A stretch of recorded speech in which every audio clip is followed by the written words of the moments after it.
네, 안녕하세요. 안녕하세요. 장르만치과의 김태형입니다. 근데 그럼 앞니가 되게 중요하잖아요. 이제 웃을 때 가장 잘 보이는 게 앞니. 그럼 앞니에 혹시 기능이 또 다른 게 있을까요? 어금니로는 이제 음식을 씹어 먹지만 음식을 이제 끊어 먹거나 앞니를 꼭 쓰시잖아요. 이제 그런 기능이 있고, 앞니가 없으면 발음이 새거나 그렇게 되잖아요. 그렇기 때문에 발음이 중요하고, 또 하나는 심리적으로 앞니가 없으면 이상하잖아요. 심리적으로도 굉장히 중요한 그 몇 가지 이제 그런 기능을 하죠. 어렸을 때 그런 친구들 가끔 있었거든요. 뛰다가 넘어져가지고 앞니가 깨지거나 그런 경우 되게 많았는데 혹시 그런 경우 말고도 결손되는 경우도 있나요? 그렇죠. 그거는 좀 사진을 좀 보여드릴게요.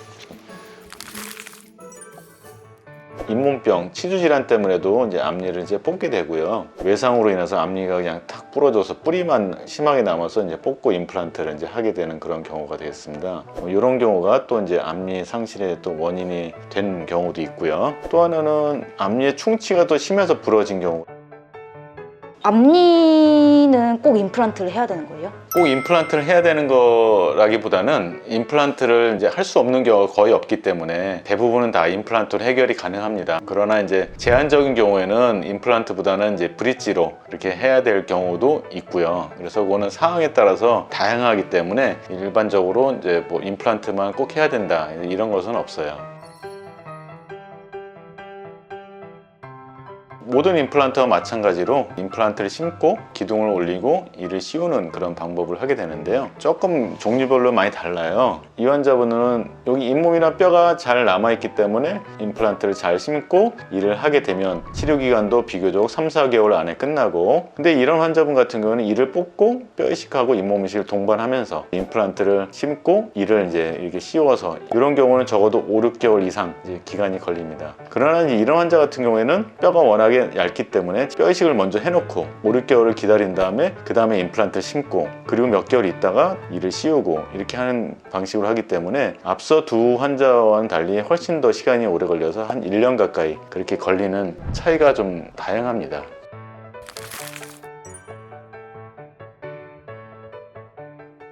브릿지도 많이 한다고 하셨잖아요. 왜 저 환자분들의 경우에는 임플란트를 한 걸까요? 이 환자분들은 옆에 치아들이 다 자연치잖아요. 그러니까 옆에 치아를 이렇게 깎아서 씌우거나 뭐 그렇게 하기가 싫은 거죠. 치아를 삭제하게 되면 아무래도 조금 수명이 짧아지는 경우도 있고, 옆에 치아가 건강한 치아라면 우선은 퍼스트 초이스로 임플란트 치료를 권하는 게 요즘은 대세죠. 제일 안 좋은 케이스 중에 하나입니다. 보시다시피 잇몸은 내려가 있고, 그리고 염증이 심해서 잇몸 안쪽에 뼈가 다 녹아서 뼈가 없어요. 이런 경우가 이제 대표적인 부작용 중에 하나고요. 또 치아를 이렇게 길게 이렇게 만들어야 되는데 하필이면 이 환자분은 웃을 때 잇몸 라인이 보이는 거미 스마일이기 때문에 더더군다나 좀 흉측하죠. 이럴 경우에 브릿지를 했다고 한다면 이렇게까지 안 될 경우도 많습니다.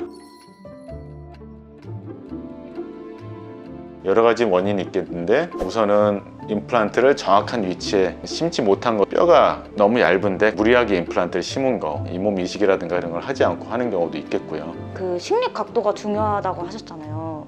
그럼 왜 식립 각도가 중요한 건가요?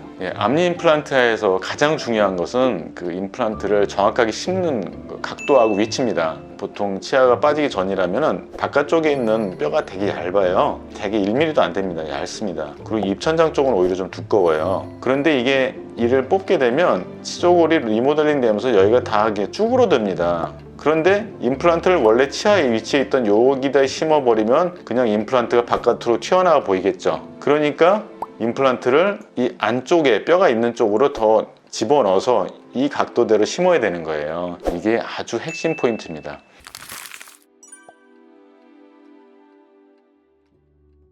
그리고 이제 부작용은 아니지만 흔히 빈번하게 나타나는 게 잇몸 안에 그 기둥 색깔이 파르스름하게 비쳐 보이는 이런 경우도 있어요. 이런 경우는 심리적인 것에는 좀 부합하지 않기 때문에 요즘에는 이런 것들을 없애기 위해서 티타늄 지대주만 쓰는 게 아니고 티타늄 지대주를 기반으로 하고 그 위에 지르코니아를 한꺼풀 덮습니다. 그리고 그 위에 이를 씌우는 거거든요. 이 지르코니아 지대주는 강도가 조금 약하기 때문에 부러질 수 있거든요. 그러니까 이렇게 하이브리드로 이런 지르코니아 지대주를 만듭니다. 제가 어디서 막 봤는데 앞니 전용 임플란트?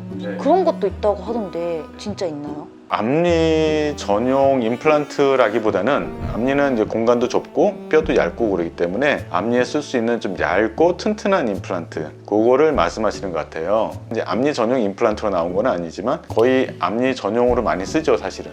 앞니에 주로 쓰는 얇은 직경의 원바디 임플란트라는 걸 심는 환자분인데, 컴퓨터 가이드 수술을 해서 원바디 임플란트를 정확한 위치에 심고 옆에 치아는 뽑고 그리고 당일 바로 임시차까지 이렇게 합니다. 앞니는 워낙에 아래 앞니는 이제 공간이 좁기 때문에 이럴 땐 무리하게 두 개를 심거나 그러지 않고요. 하나만 심고 하나는 이게 가짜이로 이렇게 달아서 하는 경우가 많습니다.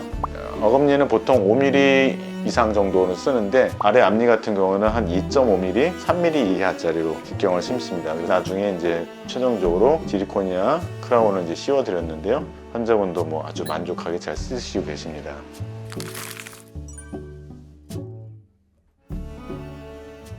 앞니 임플란트를 하신 경우에는 앞니 임플란트에 뭐 염증이 생기거나 그런 것들이 없도록 정기적인 관리를 받으시는 게 중요하고요. 또 하나는 위 앞니 임플란트 같은 경우는 아래 앞니하고 이렇게 부딪힙니다. 그런데 교합이라는 게 중요한데 이 교합이라는 거를 잘 모르고 그냥 방치해 두게 되면 아래 앞니가 시간이 지나면서 조금씩 앞으로 튀어나오거든요. 그럼 어느 순간에 치아나 임플란트를 이렇게 툭툭 쳐요. 꼭 권투에서 어퍼컷 치듯이 이렇게 팍팍 칩니다.